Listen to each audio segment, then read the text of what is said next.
Salve, turminha! Beleza? Como é que vocês estão? Tudo certo? Seguinte, vamos discutir um trabalho bem interessante aqui que foi publicado no comecinho de 2022. Trabalho legal que ele traz aqui um consórcio de uma série de indústrias farmacêuticas que está avaliando o efeito de uma droga chamada de SAR 441255. A ideia central aqui da nossa discussão é demonstrar que a gente consegue ter alguns medicamentos que têm efeitos em diferentes locais, só que é um medicamento só, é uma substância ativa só. Esse trabalho ele fala especificamente dos efeitos dessa droga na perda de peso e no controle glicêmico.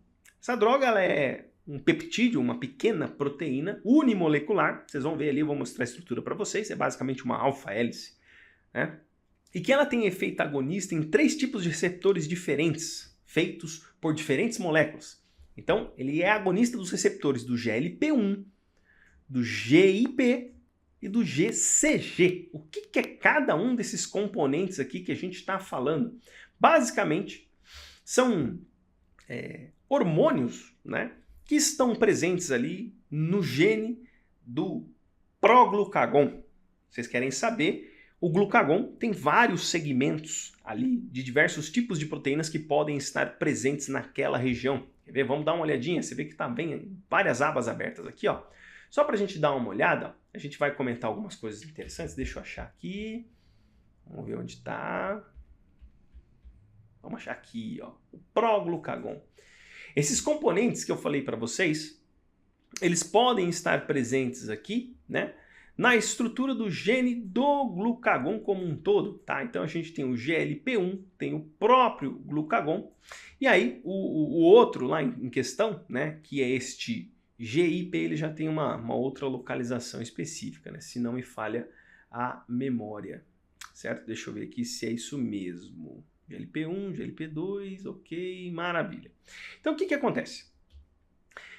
Atualmente tem uma discussão na literatura, né, e também na sociedade como um todo, do uso de alguns medicamentos que são inicialmente descritos para diabetes, mas tem demonstrado que eles têm efeitos também na perda de peso em indivíduos sobrepeso e indivíduos obesos, né? Vocês já devem ter ouvido falar da liraglutida, que ela é semelhante aqui ao GLP-1. Tá? Então a pessoa quando toma esse medicamento, essa liraglutida, né, uma administração subcutânea lá no tecido adiposo, ao longo do tempo, o indivíduo ele tende a perder peso e também regular ali a homeostasia glicêmica.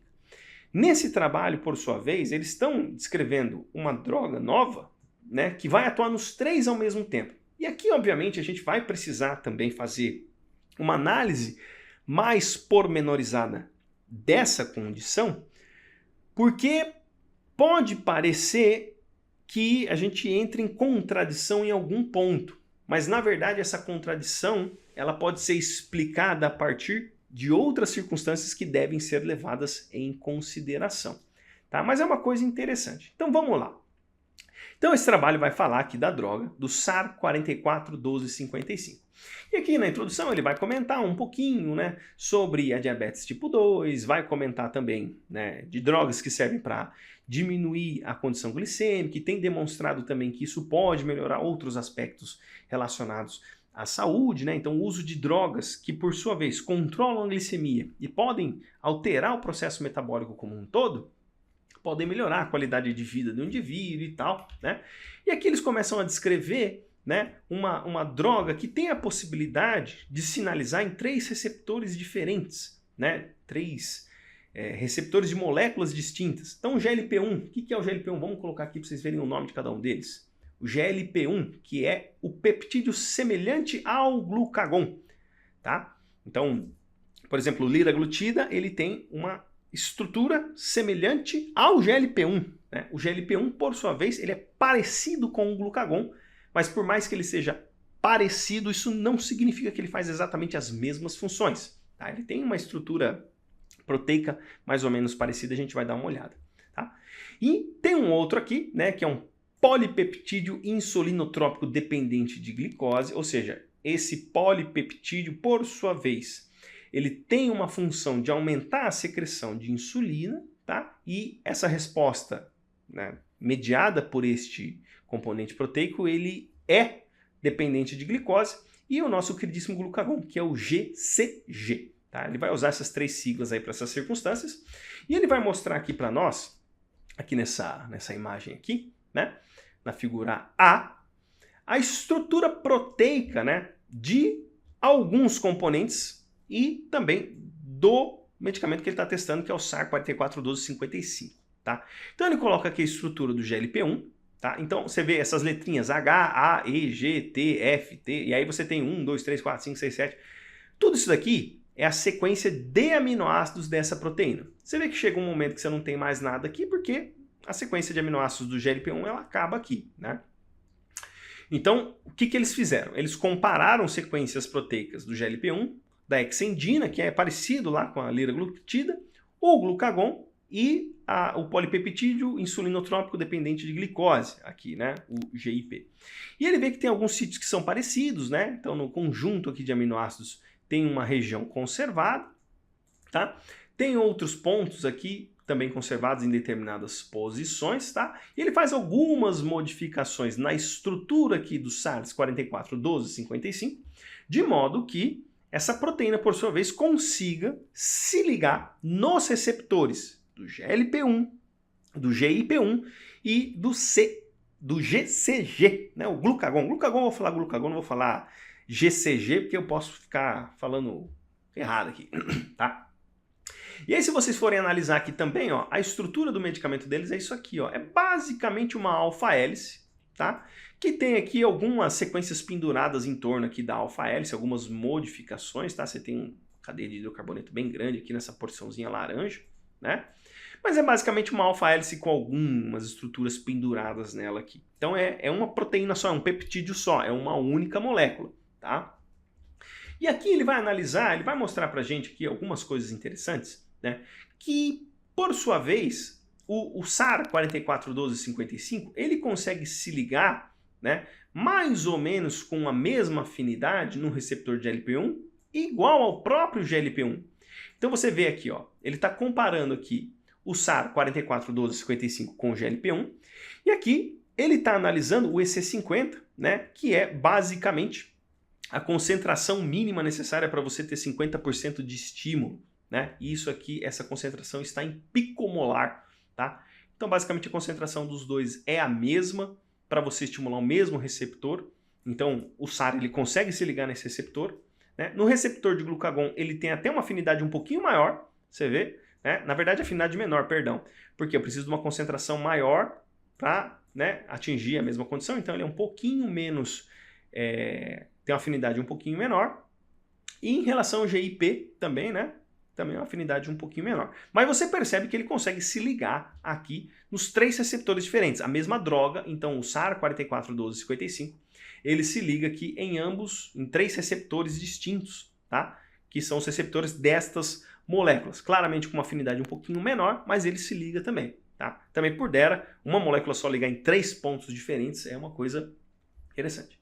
E você percebe também que, analisando diferentes tipos celulares, né? Então, diferentes tipos de células que expressam unitariamente cada tipo de receptor, né? Você pode ter afinidades diferentes também, tá?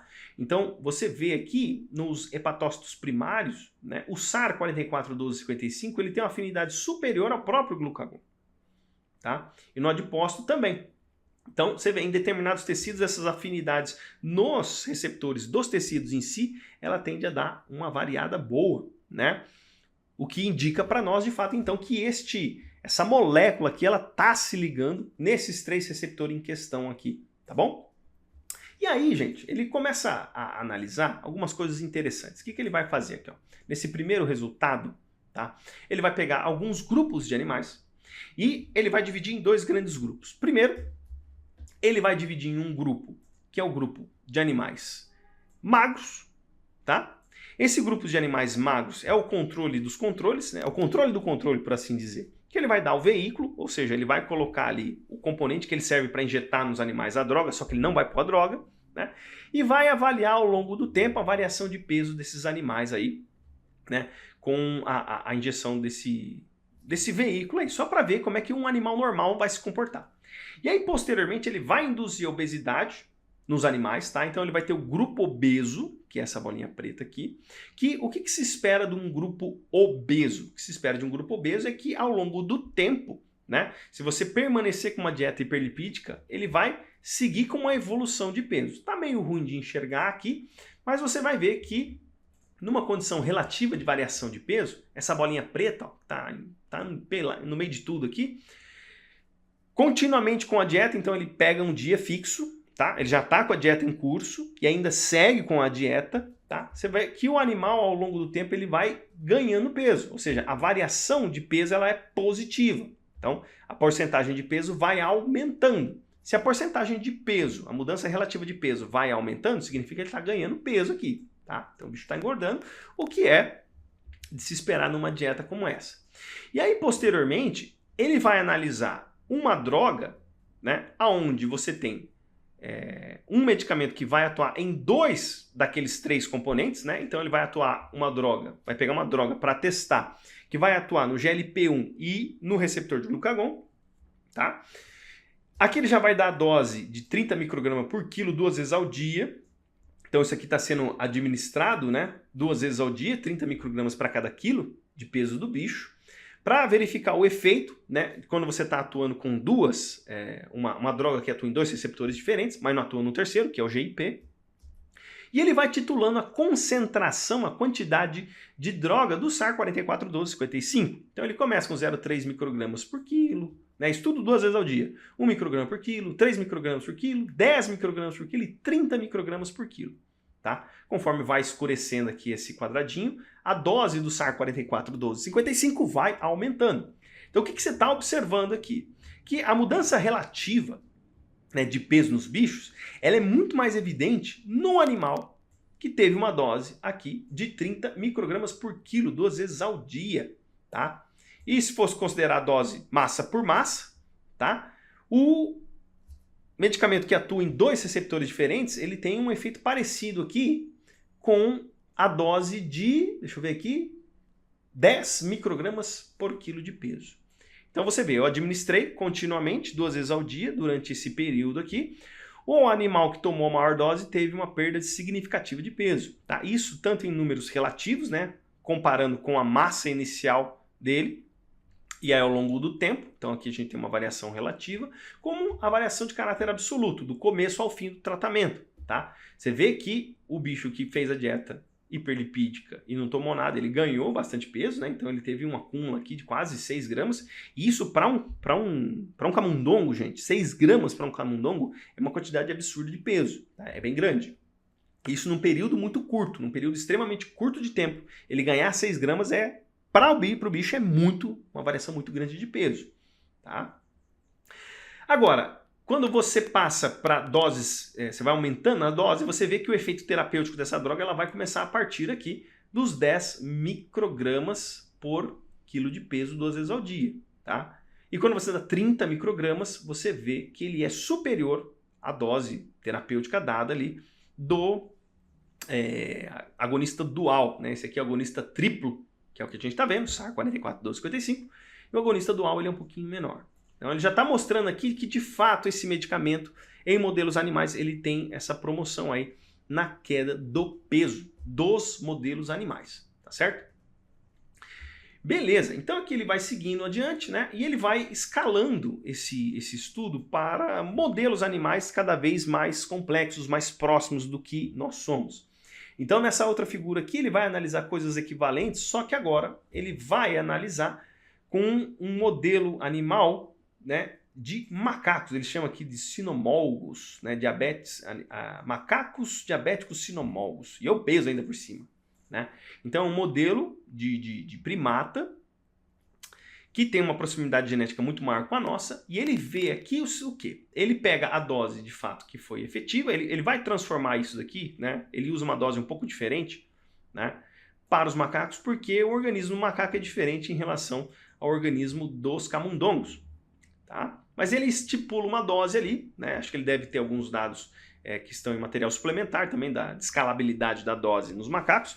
E ele vê o seguinte, que também a mesma coisa vai acontecer aqui com os macacos, tá? Então os animais obesos, quando fazem o uso desses medicamentos aqui, tanto o agonista dual quanto o agonista triplo, que é o interesse dele, No caso do agonista triplo, ele tem uma queda significativa de peso, né? A mudança relativa de peso ela cai significativamente. Isso tanto no absoluto quanto no relativo aqui, né? Quanto no absoluto, tá? E uma coisa interessante que ele vai analisar a glicemia também desses animais. Como é que ele analisa? Ele faz uma análise indireta, tá? Essa análise indireta aqui, né, se dá por conta da análise da hemoglobina glicada. Então, há uma mudança na porcentagem da hemoglobina glicada. Veja bem que ele está partindo de um zero inicialmente e está vendo o quanto essa porcentagem cai. Pode ser que esteja muito alto e tenha caído, ele não demonstrou aqui para gente. Mas o que ele fala aqui? Que se está caindo o teor de hemoglobina glicada, isso significa que o teor de glicose na circulação também está caindo. Para quem não sabe, a hemoglobina ela pode se ligar com a molécula de glicose se porventura a glicemia for muito alta. Então, conforme a glicemia aumenta, o teor de glicose que se liga à hemoglobina também vai aumentar. Quanto mais alto for a glicemia, mais hemoglobina glicada o indivíduo vai ter. E aqui ele percebe que o teor de hemoglobina glicada cai, né? E se cai, isso significa que você está diminuindo os níveis glicêmicos, tá? A droga aqui em questão, ela tem um efeito inferior a essa outra aqui, né? Que é a agonista duplo, mas mesmo assim tem uma queda aqui também específica. E ele observa também aqui que o teor de corpos cetônicos nesses animais está subindo, tá? Porque perceba o seguinte, né? Por mais que você esteja aumentando a afinidade da insulina, né? Então você está diminuindo a condição glicêmica, pode ser por aumentar a afinidade da insulina, mas se a tua glicemia está caindo, tá? Significa que essa glicose está sendo captada. E se você não tiver glicose o suficiente, ela está sendo trabalhada, e não tiver glicose o suficiente para ofertar para os outros tecidos como fonte energética, automaticamente o teu corpo começa a degradar gordura para produzir um substrato energético que vai servir também para o cérebro, que no caso aí são os corpos cetônicos, tá? Então ele vai analisar o teor total de corpos cetônicos, tanto numa condição de base, onde já está começando o tratamento, quanto 6 semanas depois. O teor total, e ele vai analisar um específico, que é um substrato interessante, o hidroxibutirato, tá? O 3-hidroxibutirato, e ele vê que os corpos cetônicos aqui, ao longo do tempo, aqui nesses animais também está aumentando. Isso significa que você está também promovendo o metabolismo dos corpos cetônicos e provavelmente está degradando gordura aí nessa brincadeira. E ele vai analisar aqui também o FGF21, fator de crescimento de fibroblastos, tal. Ele vê que tem uma variaçãozinha aqui, e isso também prediz algumas coisas relacionadas ao processo energético da célula, tá? Beleza, então aqui ele já passou para o modelo de maior escala, então os macacos, seres maiores. E aqui, gente, uma coisa interessante, que ele vai analisar o quanto, por exemplo, né, esse medicamento poderia se ligar no sítio-alvo que ele está procurando, em que tecido ele poderia estar se ligando. Então, basicamente, ele separa dois tecidos em questão, onde você tem uma densidade desses receptores muito grande, né? Então, aqui no caso, o receptor do glucagon e o receptor do GLP-1.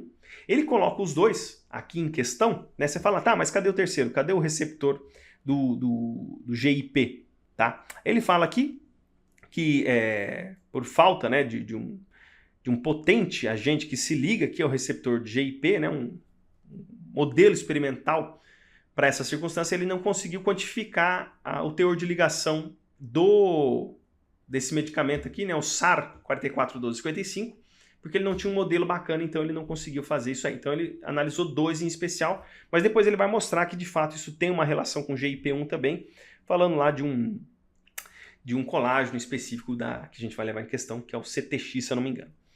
Mas basicamente o que ele faz é o seguinte, ele pega aqui um marcador radioativo, tá? Esse marcador radioativo, por sua vez, ele se liga, você tem aqui uma molécula que está ligada a esse marcador radioativo, e essa molécula tem grande afinidade, por exemplo, num tecido. No caso aqui, esse TUNA2, ele tem grande afinidade pelo fígado. Tá? Então eles pegam os animais, vai fazer uma tomografia e vai ver o teor desse componente radioativo, e você vê que você ocupa aqui, né, uma porção significativa do fígado do animal. Tá? E ele coloca aqui como controle interno, né, o KI, né, que é o KI67, que é de proliferação celular, para verificar se a intensidade se mantém. Tá? Então tem regiões proliferativas aqui nesse processo, só como controle, né, de imagens. Pois muito bem. Perceba o seguinte, quando você coloca esse componente, ele vai se ligar ali com o fígado. Se eu colocar um outro agente que se liga no mesmo lugar, ou seja, se liga, por exemplo, nos receptores de glucagon, ele vai deslocar esse agente e a intensidade da radioatividade emitida pelo tecido vai diminuir. Então, quando você coloca aqui o SAR 441255, a intensidade da radioatividade diminuiu. Se ela diminuiu, é porque o SAR ocupou o espaço que o TUNA2 estava ocupando. Então, ele está se ligando. Então, a intensidade com que diminui, de fato, é a intensidade com que o SAR... eu sempre esqueço o nome, né? O SAR 441255 está se ligando aqui. Tá? Então, isso aqui ele está fazendo uma análise no fígado, então ele se liga bastante aqui no fígado. Né? Então, a gente tem uma ligação aqui de 3.5, vamos botar 3.5, dá quase 1.5, né? Que ele coloca aqui de unidade arbitrária de ligação, né? 11 microgramas por quilo. Obviamente, se você aumenta a dose, obviamente ele vai deslocar mais e vai se ligar mais também, tá? Isso aqui no fígado, e ele vê também que ele consegue se ligar grandiosamente também ao GLP-1, o receptor de GLP-1 lá no pâncreas, né? Então você vê que ele tem uma certa intensidade aqui, né? O pâncreas está aqui determinado, tal. Quando você administra o SAR 441255, a intensidade do agente radioativo no pâncreas diminui consideravelmente. Isso significa que ele está ocupando espaço que a exendina 4, que é o análogo GLP-1, estaria ocupando ali. Tá? Então, ele está se ligando ali e tal. Então, maravilha, já está demonstrado que se liga, que ele ocupa espaço nos diferentes tecidos. E aqui ele vai passar para uma análise em modelos humanos. Tá? Aqui ele não vai analisar o peso, deixa eu ver se ele analisa o peso aqui mais para frente. Ele vai analisar aqui a concentração de aminoácidos e tal, não, mas o peso ele não vai analisar. Então, vamos voltar lá. Então, ele está fazendo um estudo também utilizando modelos humanos, mas aí, neste caso em especial, ele vai avaliar especificamente o metabolismo da glicose e os níveis glicêmicos. Tá? Então, o que ele faz? Ele vai pegar 3 grupos em especial, cada grupo vai ter um N em especial, tá? Sendo que um grupo é placebo, ou seja, ele vai administrar alguma coisa, só que essa coisa não tem nenhum princípio ativo, então a gente espera que o placebo seja igual ao nada, pelo menos é o que a gente aguarda que seja, né? E aí, a droga em diferentes quantidades. Então, ele vai fazer uma administração aqui de 80 microgramas e uma administração de 150 microgramas. Tá? Mas como é que vai funcionar isso? Ele tem uma condição basal, então você vê aqui que tem uma linha tracejada, que ele vai chamar de linha de base. E uma linha contínua que é chamada de MMT Day, ou Dia do MMT. O que é esse MMT? Que é o teste de alimentação, né? Mixed Meal Test. É o teste onde você vai ofertar um alimento para o indivíduo, tá? E vai ver quais serão, né, as variações dos componentes nutricionais nesse indivíduo, especificamente teor de glicose e aí os níveis de insulina e o peptídeo C, tá? Então, quando a gente pega um indivíduo, a gente está fazendo uma análise de base, tá? Na análise de base, ele não está tomando absolutamente nada. É a linha de base, ou seja, como é que é o corpo dele sem a presença de absolutamente nada. É assim. Então você vê lá a linha tracejada pelos teores de glicose, né?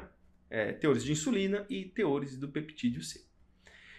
No caso do placebo, que é o MMT, ele administrou, então nesse dia ele administrou antes, né, de fazer o teste, tipo 3 horas antes, 4 horas, né? Vai do 0, 1, 2, 3, 4 horas antes, o medicamento ou o placebo, e aí fez o teste 4 horas depois e viu as variações. Do que se é de esperar, o placebo não tem variação nenhuma, né? Então você tem uma condição semelhante à linha de base. Então, estatisticamente, isso aqui não tem variação, não é significante.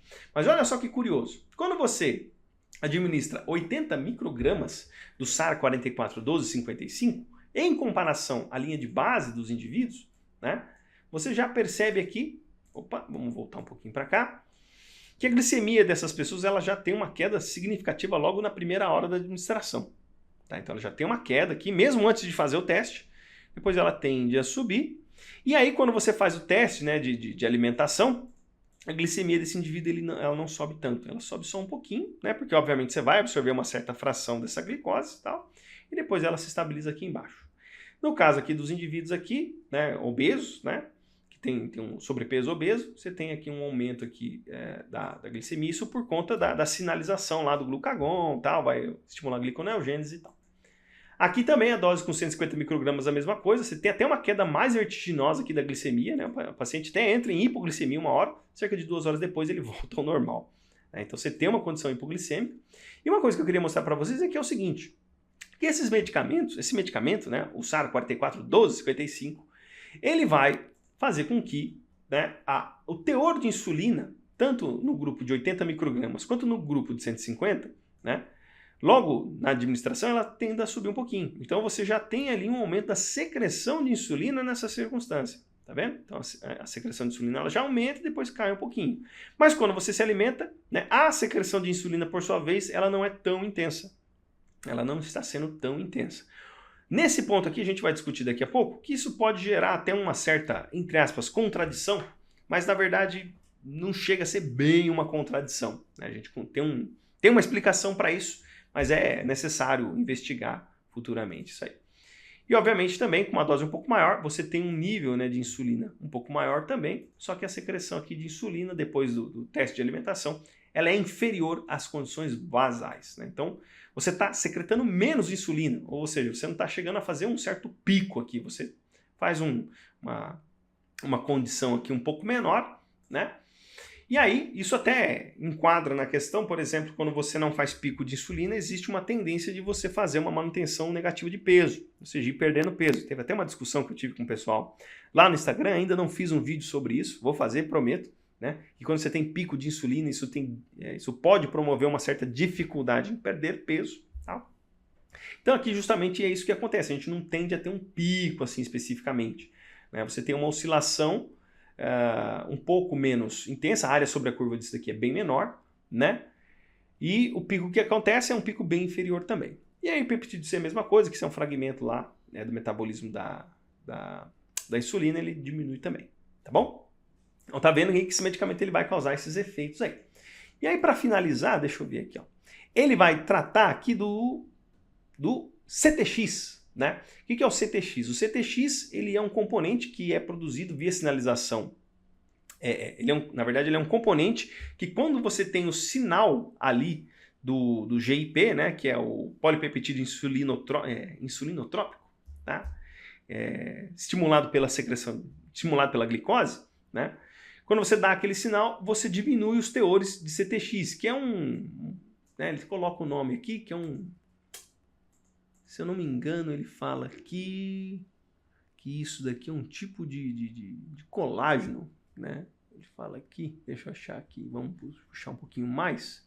Ó, é um telopeptídeo que faz um crosslink com colágeno tipo 1, né? E ele é um marcador de renovação de osso. Ele fala aqui, ó, para avaliar as funções do receptor de GIP, né? Ele usou como marcador esse CTX aqui, que é um marcador do turnover de bone, não de osso, né? O que é isso? Quando você tem a sinalização do CTX, você aumenta a reabsorção óssea. Então, quando você ativa o receptor lá do polipeptídeo insulinotrópico dependente de glicose, você bloqueia a produção desse C, né, do C-telopeptídeo, e aí com isso a renovação óssea tende a diminuir. Mas é um marcador interessante porque é um sinal bem descrito na literatura segundo os autores aqui. Então ele vê que quando você vai fazer o uso daquele medicamento, do SAR 4412-55, em diferentes dosagens, tá? Você percebe que ele já começa a diminuir aqui bem os níveis do CTX ao longo do tempo. E quando você coloca aqui, você faz uma alimentação, no placebo ele cai bastante, só que aqui a tendência de queda ela é contínua. Tá? E obviamente isso também vai mexer continuamente na produção de certos aminoácidos, na secreção de certos aminoácidos aqui. Tá? E ele vê aqui, por exemplo, quando você administra o medicamento, tá? Então tem nessas duas circunstâncias aqui, né? Isso aqui tanto na condição basal, antes de administrar qualquer coisa, e posteriormente à administração, tá? Você vê que o teor de uma série de aminoácidos na circulação ele vai cair significativamente, tá? Demonstrando de fato que ele está atuando aí na via do GIP1, tá bom?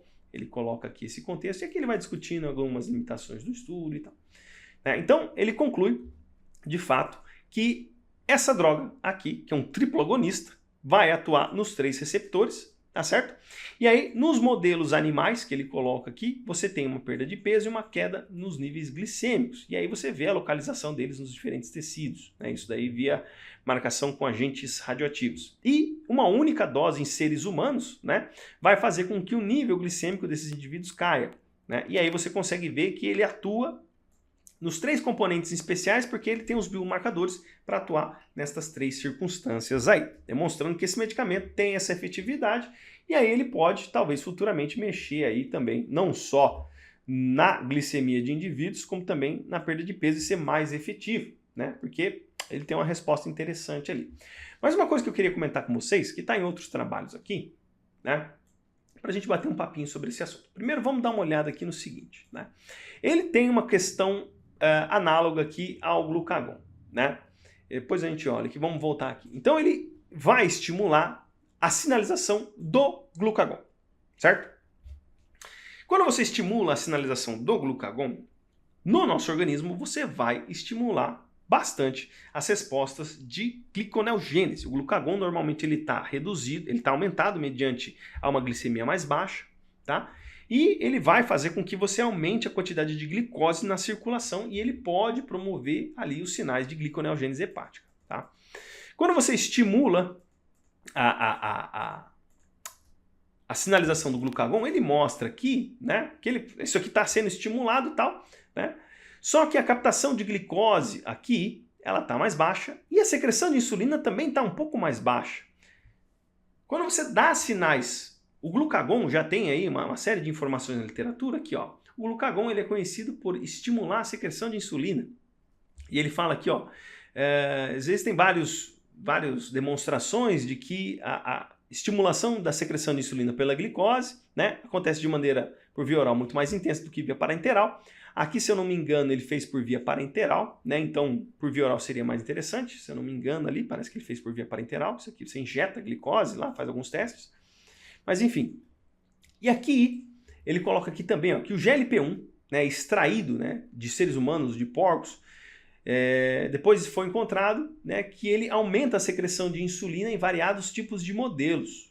Então veja, tanto o GLP-1 quanto o glucagon estimula a secreção de insulina. Isso não só o GLP-1, também tem o GIP também, que ele vai fazer essa brincadeira aí também de estimular a secreção de insulina. O que você olha aqui? Você percebe aqui que a secreção de insulina, nessa circunstância, ela está diminuída em detrimento às condições de base, né? Principalmente quando você está administrando glicose, né? E se você for olhar bem, você vai ver aqui o seguinte, né? Esse estudo aqui, ó, foi publicado em 2017, que ele fala que o glucagon aumenta os níveis de insulina, né, pelo aumento do clearance, né? Ele estimula, né, na verdade, a secreção de insulina quando você consome glicose. E aqui tem um gráfico só interessante para a gente olhar, que nesses modelos animais, quando você dá glicose sozinha para um animal, o teor de insulina que é secretado é um pouquinho mais baixo. Mas quando você dá glicose mais o glucagon, o teor de insulina que é secretado é muito grande. Então, aparentemente, aqui a gente olha para esse resultado e fala, porra, isso tem uma certa contradição, né? Pode estar apresentando algum ponto que, de fato, não está correto. Mas o que a gente tem que pensar aqui é o seguinte, pode acontecer no seguinte, pelo fato de você não estar absorvendo essa glicose de um jeito tão adequado, né? Ou seja, talvez a absorção de glicose lá no intestino esteja diminuída. Então, por conta disso, a secreção de insulina ela também passa a ser um pouquinho mais diminuta. E sem contar que, numa condição de base, antes de fazer o teste, esses pacientes já estão com um nível de insulina um pouco mais alto, em condições basais. E tanto é que você vê uma certa correlação que o teor de glicose nesses pacientes também, antes do teste, também está um pouquinho mais baixo. O que deve levar a crer que a glicemia daquele indivíduo já está fazendo com que você tenha uma estimulação de liberação de insulina de caráter basal.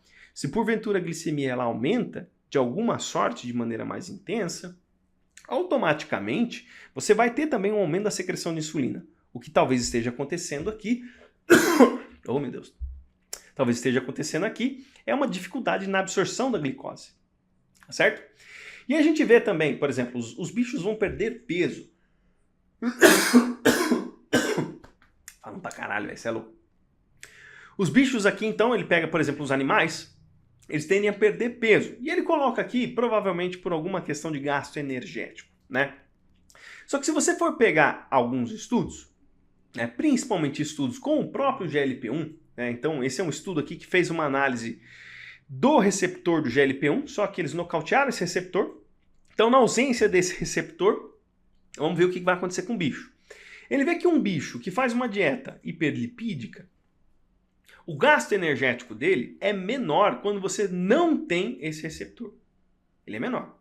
Isso implica que, na presença desse receptor, o gasto energético deveria ser maior, tá? Mas ele é menor. Só que ele é menor numa temperatura onde você não está no que a gente chama de temperatura termobasal, alguma coisa assim, né? Tem um nome que eles colocam aqui, que é, deixa eu ver, tem um nome mais específico, que é fazer uma termogênese, né? Termoconfortável, né? Termoestável, temperatura termoestável, deixa eu ver aqui. É uma temperatura termoestável, ou seja, o teu corpo não precisa gastar energia para manter o padrão de temperatura. Tá. A 22 graus Celsius para os modelos animais, eu preciso, né, estimular o meu organismo a gastar energia, né? Porque eu estou numa temperatura mais baixa do que o meu corpo deveria estar. Então eu tenho que gastar essa energia para aumentar a temperatura do meu corpo. Na ausência do GLP-1, o animal não consegue fazer isso. Mas se ele estiver numa condição onde a temperatura do ambiente estiver estável, ou seja, com a temperatura do próprio corpo daquele indivíduo, ele não precisa, né? Ele continua gastando a mesma coisa em relação ao bicho que tem o GLP-1. Então isso também é uma coisa interessante, porque a resposta que esses medicamentos poderiam causar talvez dependam também do ambiente e da temperatura na qual esses indivíduos estão presentes. Em locais, por exemplo, onde você tem uma população que vive num ambiente tropical, onde a temperatura é mais alta e você não precisa gastar energia para manter a temperatura do seu corpo, né? Num certo limiar, que é termo... Ele coloca, eu não lembro agora o nome do termo, né? Mas é termoestável, alguma coisa assim. Então, talvez os efeitos esperados desse medicamento possam não ser tão interessantes, né? E ele vê que também essa resposta vai depender muito do tecido adiposo marrom, né? Porque se a gente olhar aqui, essa condição de manutenção energética, gasto energético assim mediante as condições de temperatura, dependem também do tecido adiposo marrom. Então, vamos supor, você está lá adaptado a uma temperatura de 30 graus Celsius, onde você não vai ficar precisando trocar calor com o ambiente, teu corpo não precisa gastar energia para se manter aquecido, tá? Quando você faz uma estimulação com noradrenalina, você tem ali um aumento do consumo de oxigênio, que está, de fato, incentivando o corpo a gastar mais energia. Tá? E o animal que não tem a proteína desacopladora lá no tecido adiposo marrom, ou seja, a proteína que vai fazer termogênese metabólica, por assim dizer, aqui numa temperatura já está próxima do estável, você não tem grandes influências. Agora, se você está numa temperatura muito fria e tem ali, né, não tem a proteína desacopladora, a sua termogênese ela vai acontecer de outra forma, mas não via ação do tecido adiposo marrom. Enquanto o animal, né, que foi adaptado a 4 graus e dá uma dose de adrenalina, ele vai gastar uma puta de uma energia, né? Gasta uma tremenda energia e essa energia também vem lá do tecido adiposo, tá? Então, se você pega uma população que está num ambiente que é um ambiente onde eu não preciso fazer tantas trocas de calor assim, né? Estimular a produção de temperatura, de calor, né? Por causa que o ambiente está frio ou está quente. Se está num ambiente quente, pode ser que o efeito esperado não seja tão interessante. Se estiver num ambiente frio, pode ser que o efeito seja mais esperado do que o devido. Tá? Então, tem esses aspectos ambientais que a gente tem que levar em consideração. Entretanto, está surgindo aí novos componentes que, por sua vez, futuramente possam influenciar também aí numa perda significativa de peso e queda da glicemia mais intensa do que, por exemplo, os análogos apenas de GLP-1 são capazes de fazer. Beleza? Certo? Gostou do vídeo? Se gostou, cara, pega esse dedinho de pedreiro e lasca nesse like aí, ajuda nós aí divulgando e compartilhando. É nóis. Valeu!